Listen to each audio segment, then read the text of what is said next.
Last December, I was scrolling through a South Korean forum, braced for, the usual digital carnage. If you followed the news out of Seoul lately, you know the vibe. It's a landscape of gender wars so intense it feels like a civil war fought entirely in comment sections and viral clips. I expected to see the same exhausted cycle, young men fuming over mandatory military service and women declaring a total boycott on marriage. It's a scene defined by a deep down resentment, where every social interaction feels like a zero-sum game. But then I came across a report from a symposium held in the heart of the city. At first glance, it looked like a standard feminist gathering, the kind of event that usually triggers an immediate vitriolic backlash online. But as I read through the transcripts, the tone shifted into something completely unexpected.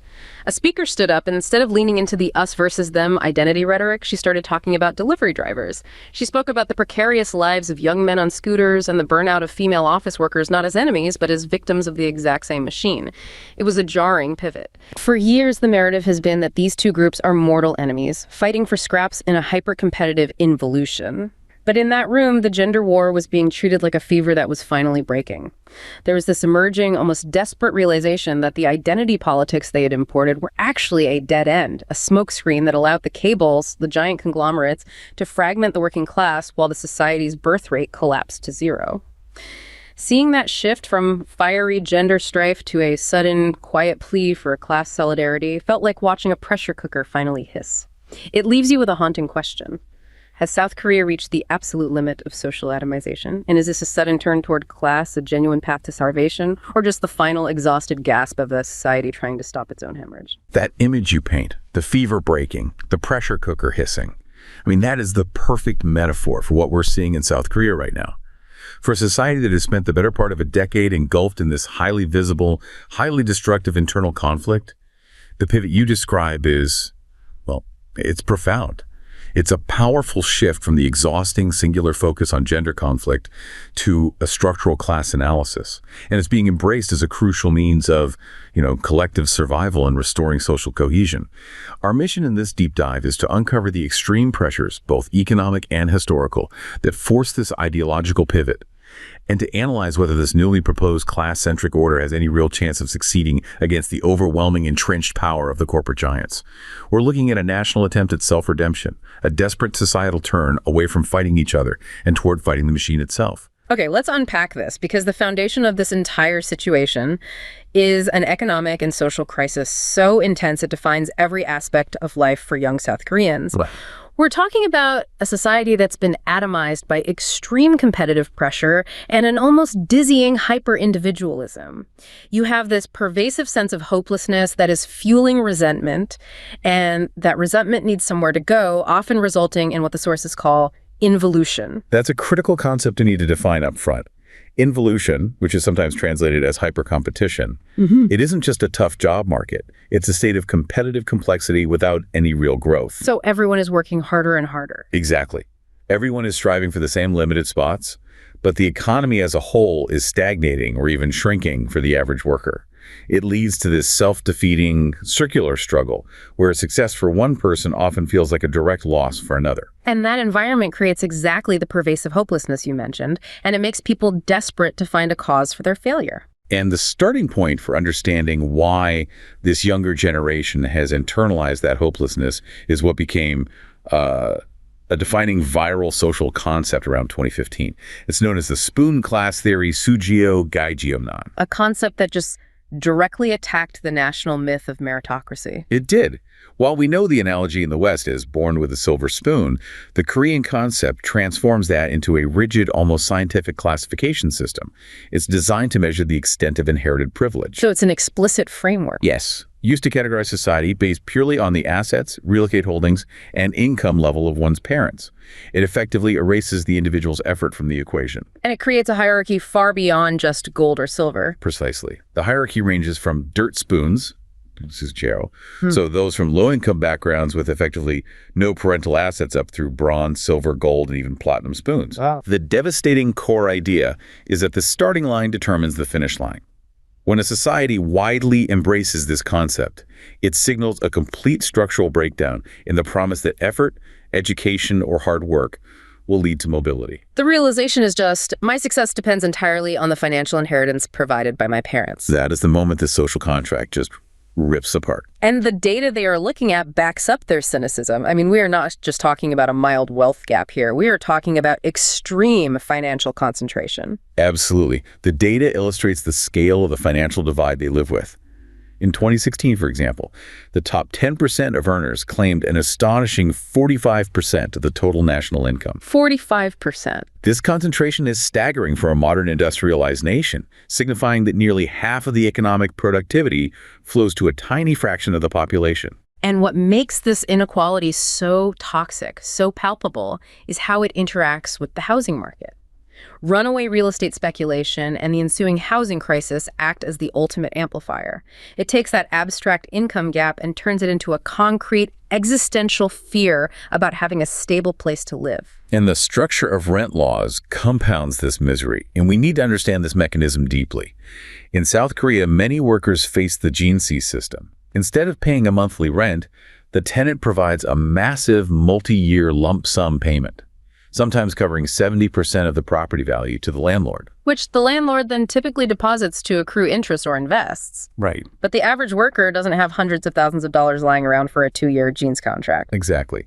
So, to secure basic shelter, the worker is forced to take out a massive loan from the bank to cover that lump sum. So they're not even paying rent, they're paying interest on a loan. The worker is functionally paying interest to the bank every month just to secure their housing, while the landlord benefits from the principal. This structurally ensures that the average worker starts their adult life instantly underwater, trapped in a vicious, multi-year debt cycle before they even begin to earn money. It's an existential trap. And it's confirmed by national statistics. Household debt in recent years was nearly double the annual income of an average household. The majority of the population is, by this measure, financially insolvent. That debt ratio explains the desperation. You're starting life swimming in the red. And who is benefiting from all this financial pressure? That brings us to the fundamental economic reality of the corporate giants, the chaebol, and their outsized effect on the structure of the economy. The chaebol are the core. We are talking about an elite core of massive family-controlled conglomerates, the Samsungs, the LGs, the Hyundai Mobis. And despite their limited number, they account for a shocking 84% of the country's entire economic output, its GDP. 84%. Their scale and control are virtually unmatched globally. But this is the critical paradox that drives the crisis.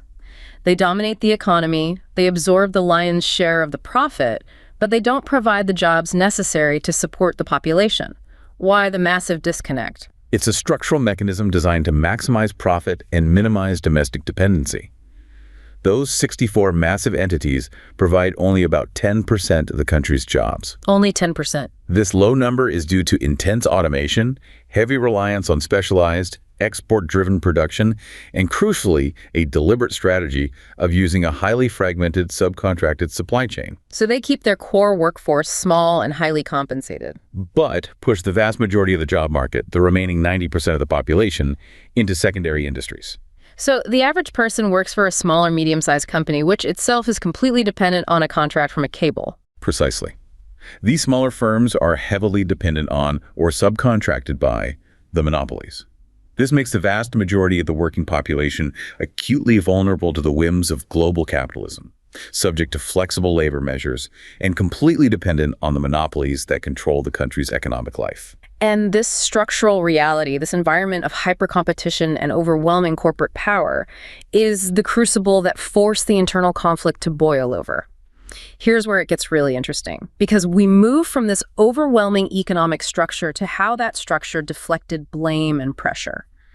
We are talking now about the dead end, why the intense, all-consuming focus on gender conflict failed to relieve this immense pressure, and why society was eventually forced to look for a different enemy. The critical analysis that emerged in Seoul was a realization that the singular focus on gender conflict, while rooted in real grievances, was effectively co-opted and utilized by capitalist logic. It served a profoundly damaging function as a smokescreen.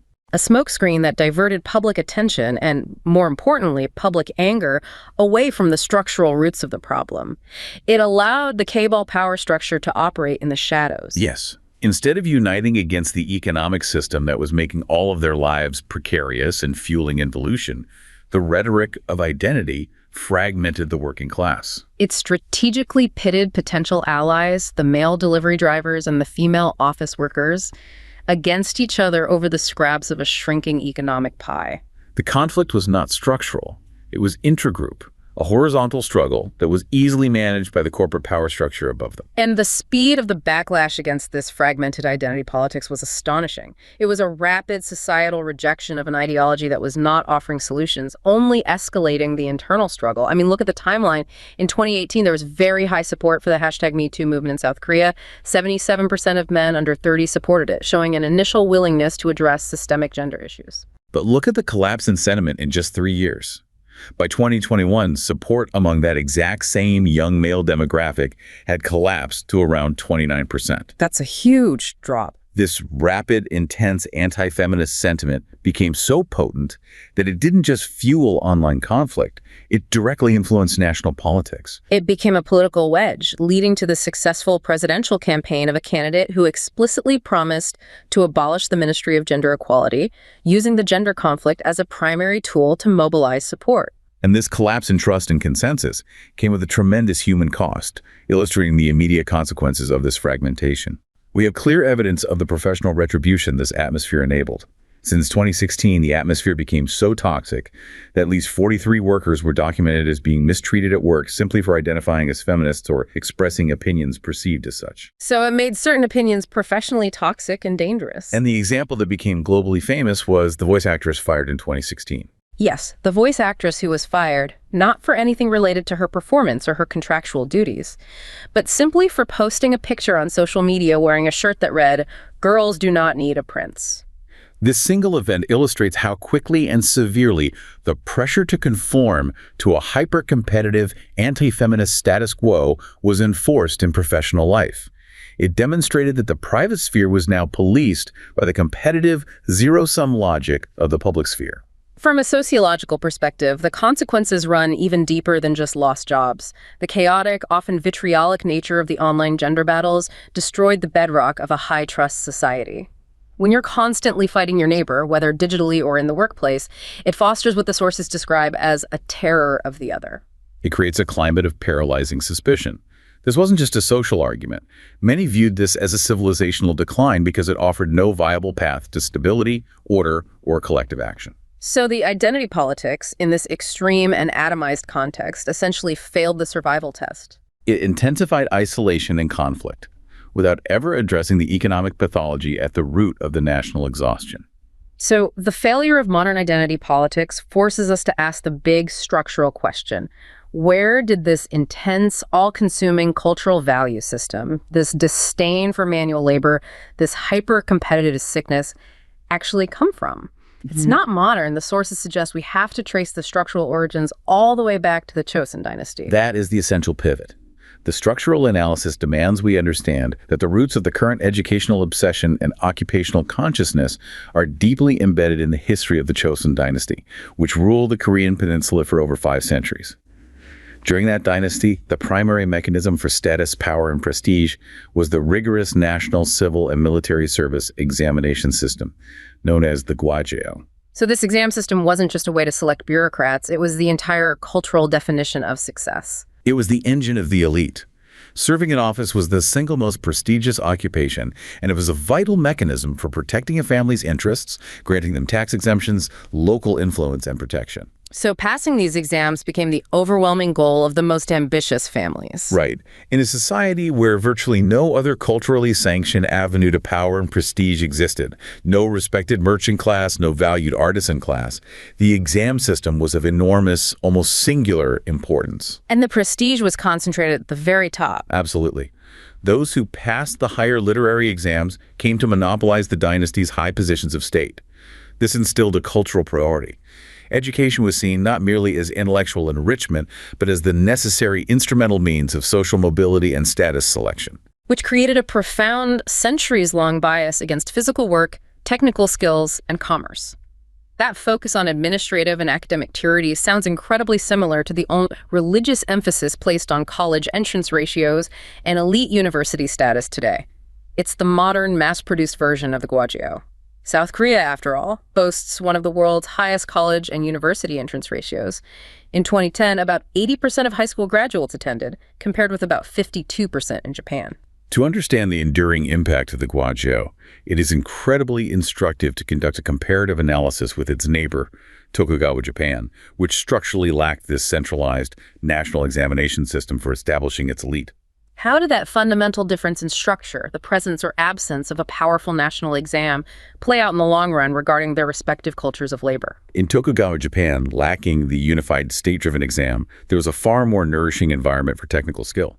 Craftsmen, engineers, and technicians could obtain good financial compensation and social prestige without needing a university degree or an official post. So Japan historically fostered a culture that genuinely respected the artisan, the shokunin. Yes, recognizing the value of physical work and technical mastery, providing a legitimate, stable avenue for social status outside the administrative hierarchy. But in contemporary South Korea, that inherited occupational consciousness means the opposite holds true. The social prestige simply isn't there for the technical fields, despite the nation's advanced industrial status. That's the core issue. The deep-seated cultural tendency to neglect physical or technical work still remains. Even in today's advanced society, Koreans overwhelmingly prefer administrative and professional jobs, lawyers, doctors, and public officers, as those carry the highest status. And the phenomenon of avoiding science and engineering degrees or talented students migrating away from those fields is closely related to this traditional occupational consciousness that persists and defines status. And the modern economic result of this historical structure is today's educational crisis. A massive disparity between social status and wage inequality based on educational attainment. It makes the university degree a non-negotiable survival tool. And the statistics are clear on this point and demonstrate the financial incentive driving the competition. For instance, in 2009, the average entry-level pay for a university graduate was about 50% more than that of a high school graduate. That gap is significant, and when combined with the lack of prestige for non-administrative roles, it drives that intense pressure to attain a college degree, regardless of whether the actual job requires it. This is why vocational high school students were flocking to junior colleges or universities rather than pursuing the jobs they were trained for. The financial incentive and social status simply wasn't there for the technical or physical work. To make matters worse, this competitive drive was historically intensified by changes in social class structure during the Choson dynasty itself. The initial hierarchy was strictly defined.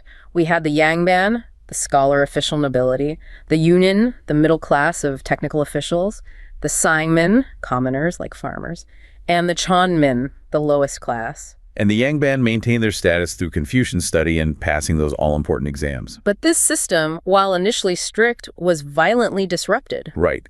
Mass social chaos, particularly the Japanese invasions in the late 16th century and the Manchu invasions, severely disrupted the population records and allowed for massive social fluidity.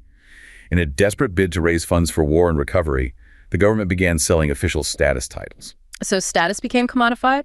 Exactly. The hereditary nature of the yangban began to erode as more commoners started claiming the status, either through purchase or by exploiting administrative chaos. The percentage of those claiming yangban status skyrocketed.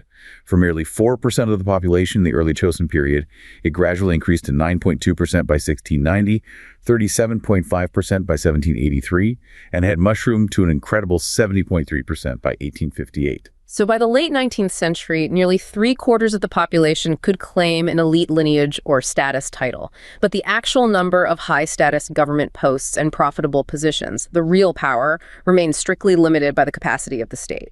That is the crucial insight and the source of the modern pathology.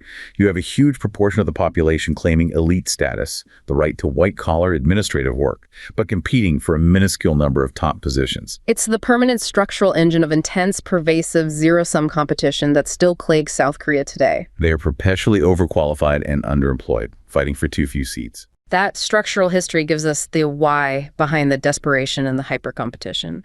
Now we return to the present and the strategic pivot. Society, exhausted by fighting itself, has decided that social cohesion can only be restored by consciously returning to class analysis. This is a structural transition for national survival. It is a deliberate shift in focus, designed to restore order. The goal is to move beyond the singular atomizing labels, the female victim, the resentful man, or the unique, isolated individual, toward a unified, exploited worker identity. And this structural recalibration is seen as the only way to construct a broader, more effective political front against the entrenched power of the chaebol system. And the strategic genius of this approach is that it clearly defines the shared enemy as a mechanism, not a person. The enemy is the corporate structure that universally renders all labor cheap, precarious, and disposable, regardless of who is performing the labor. So the focus shifts from symbolic internal battles to the concrete material struggle against corporate practices that strip work of dignity and destroy the foundation of a stable, artisan-like life. And this ordered form of conflict, channeled through collective bargaining and class-based solidarity, is perceived as a more effective and civilized tool for social governance than the chaotic scapegoating of identity wars. We've discussed the theory, but what does this solidarity look like on the ground? Do the sources give us any specific examples of this profound pivot from grievance to unity in action? They do, and these anecdotal shifts are perhaps the most compelling evidence that the fever is breaking. Let's look at the logistics sector, a microcosm of precarious labor. I read about two young people, Minho and Jisoo, both in their late 20s, working at the same high-pressure logistics center on the outskirts of Seoul. And not long ago, they might have been enemies on the internet, spending their breaks scrolling through toxic forums where young men and women blamed each other for the brutal Joseon job competition. For months, they barely spoke, each seeing the other as a symbol of a gender war grievance. That's the structural isolation you described earlier, perfect atomization. But everything changed when the warehouse management implemented a new, punishing AI-driven quota system.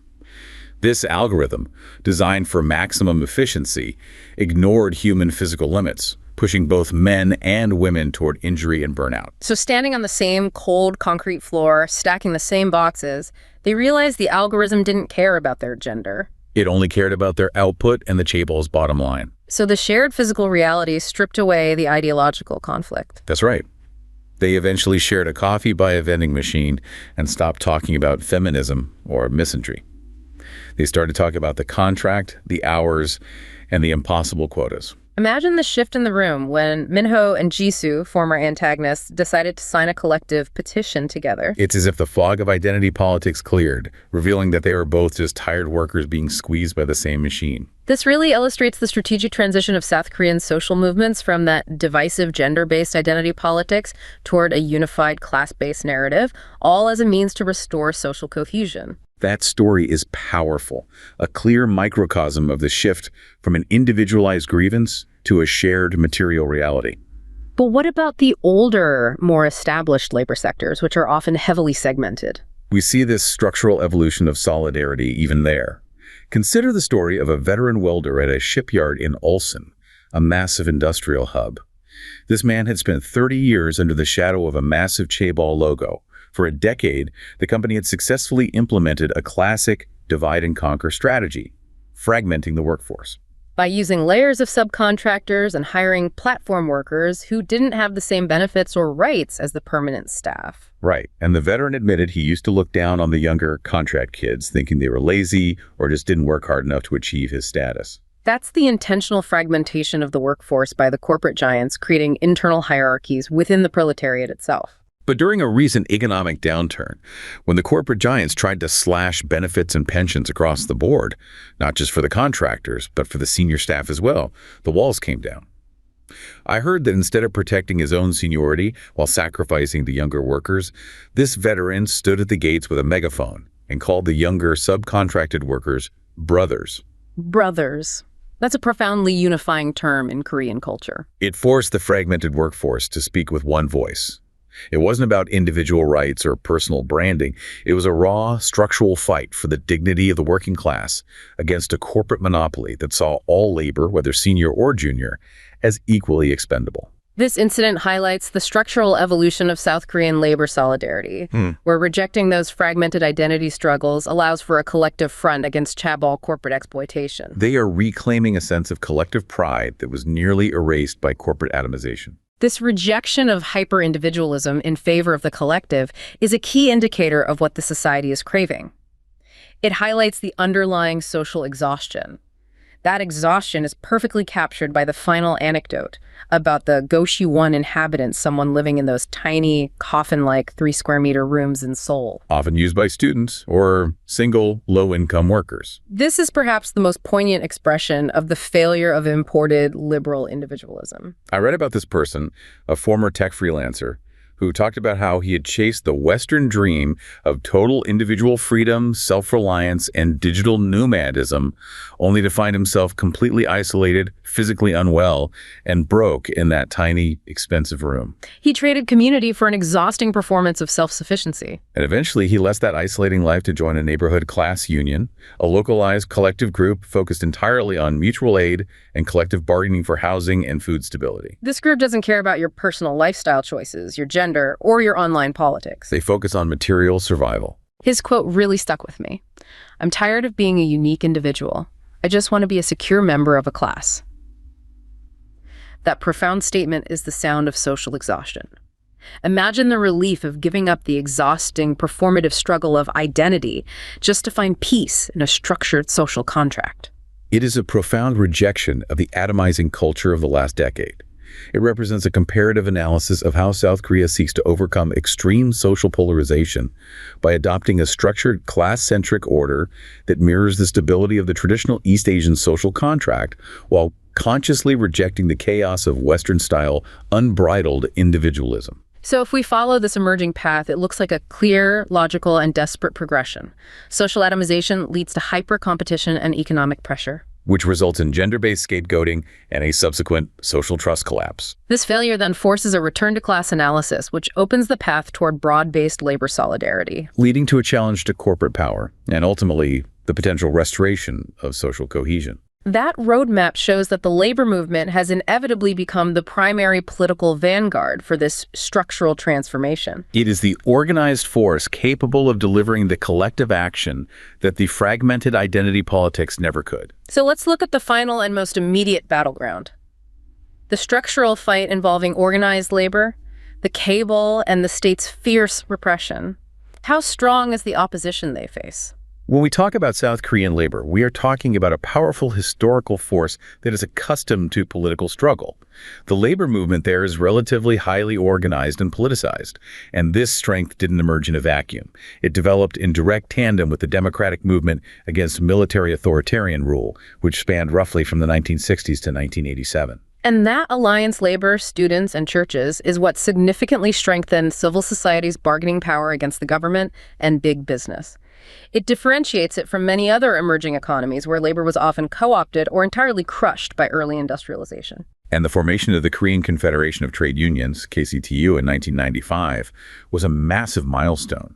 It provided a highly militant political force that now represents over 1 million workers. It dominates vital politically sensitive sectors like automobile manufacturing, shipbuilding, and healthcare. They have the power to paralyze key parts of the national economy. But this strength faced a major systemic counterattack, starting after the 1997 Asian financial crisis, driven by globalization and the imposition of neoliberal policies. Indeed. The IMF crisis, while arguably opening up political space for civil society, came with a heavy economic cost. It introduced flexible labor measures that, by design, weakened unions' ability to protect all workers. The tripartite commission that followed allowed employers to implement mass redundancy layoffs, which deepened labor market fragmentation. And this led to a critical internal problem within labor itself. A majority of small firms and non-regular workers remain unorganized, leading the large, powerful firm unions like those at Samsung or Hyundai to exclusively focus on their own welfare. And in doing so, they often tacitly acquiesce to the exploitation of subcontractors and the non-regular workforce by the chaebol. This is the internal fragmentation the veteran welder was fighting against in Ulsan. The labor movement is sometimes fragmented by its own success. That tension is constant. And this ongoing struggle for labor rights and structural cohesion is now facing a head-on political conflict with the current conservative administration. The Yoon administration has explicitly prosecuted what it calls a war on unions, often using rhetoric and tactics reminiscent of the authoritarian past. And the tactics they are using are extreme, relying on historical state repression, which is why the conflict is so visceral. They are targeting union leaders primarily with two distinct methods. First, They use trumped-up racketeering charges, accusing leaders of gangster-style accounting or corruption in handling membership fees, to intimidate leadership and delegitimize the movement in the eyes of the public. And second, and even more ominously, they are using the national security law. The National Security Law, which dates back before the Korean War, defines support for North Korea as illegal activity. Precisely. The administration is using this Cold War law to launch aggressive police raids, including on KCTU offices earlier this year, to intimidate leadership, restrict organizing capacity, and crucially, spoil public opinion by painting union leaders as corrupt gangsters or, worse, North Korean spies. It's a historical tactic used by right-wing regimes globally to crush labor by linking it to existential security threats. The intensity of this conflict was tragically underscored by the protest of Yang Ho-dong, which brought the fight to a horrifying climax. Yang Ho-dong, a chapter leader of the National Construction Workers Union, chose an act of self-immolation on May Day in protest of these severe and pervasive racketeering charges, which he felt were designed only to destroy his and his comrades' lives and credibility. And this act of self-emulation galvanized the entire labor movement into extended, highly visible rallies and vigils. This desperation is why the struggle for class solidarity is so politically charged right now. It is a fight for the basic legal right to organize. In response, the organized labor movement has provided the main political opposition to the administration's policies and its economic decisions, such as efforts to cut trade ties with China, which workers argue is hurting the manufacturing economy. The KCTU, the same federation whose offices were raided, has fought back fiercely. We saw massive mobilization against the administration's policies, including an 80,000-strong mobilization of precarious workers demanding significant minimum wage raises, protesting the loss of real wages, and the record inflation the country is experiencing. Most significantly, the KCTU led a general strike involving about 250,000 participants and over 100,000 people in street actions and demonstrations, often demanding the president's resignation alongside core economic demands. The militancy of the workers is on full display, standing firm against both legal and physical oppression and providing the structured collective resistance that was absent during the gender wars. This intense national drama, this internal combustion, is why the comparison to South Korea's neighbor Japan becomes so vital in understanding this pivot towards structural class solidarity. It defines the path Korea is choosing. It is the ultimate comparative analysis of two different East Asian paths to dealing with modern economic stagnation and social pressure. Korea is plunged into open conflict through fragmented identity politics, defined by visceral struggle and anarchic digital antagonism, what we called acute convulsions. Whereas the Japanese model maintains a deep ingrained surface harmony, a kind of managed decline, achieved through suppressing individual dissent to preserve collective balance and relying heavily on a strong shame culture to avoid open discord and social fragmentation. For Korea, the new turn toward class solidarity is a deeply felt attempt to forge a cohesive class community that can provide necessary stability and a common purpose. This structured order channeled through collective bargaining and a unifying class struggle is seen as a more effective, more culturally resonant, and ultimately more civilized tool for social governance than the chaos of gender-based scapegoating. So it's not just a tactical choice for activists to gain political leverage. It's a profound societal impulse. It is an attempt to replicate the stabilizing function of the traditional East Asian social contract through conscious mobilization, consciously rejecting the disintegrative, hyper-individualistic effects of what they perceive as unbridled liberal paradigms that have failed to secure stability or basic economic peace. This is a societal impulse for self-preservation. A country, exhausted by division, debt, and hyper-competition, is choosing the restoration of structured order and the resonant unifying potential of shared class struggle. They are choosing a collective we over an exhausting, isolated I. It is a remarkable journey to follow, emphasizing the profound significance of this structural shift. The movement is essentially acknowledging that social cohesion simply cannot be rebuilt through atomizing, divisive struggles, especially when the society is facing existential threats to national sustainability, most notably the birth rate collapse. They have chosen to face the fundamental economic structure rather than fighting the person next to them, realizing that the only way to survive is together. South Korea's arduous path towards self-redemption is a clear choice. A move from exhausting gender infighting back to the unifying material reality of shared class struggle against corporate exploitation. This pivot is a desperate but clear attempt to save society from its own hemorrhage by establishing a solid collective we over the fragmented I.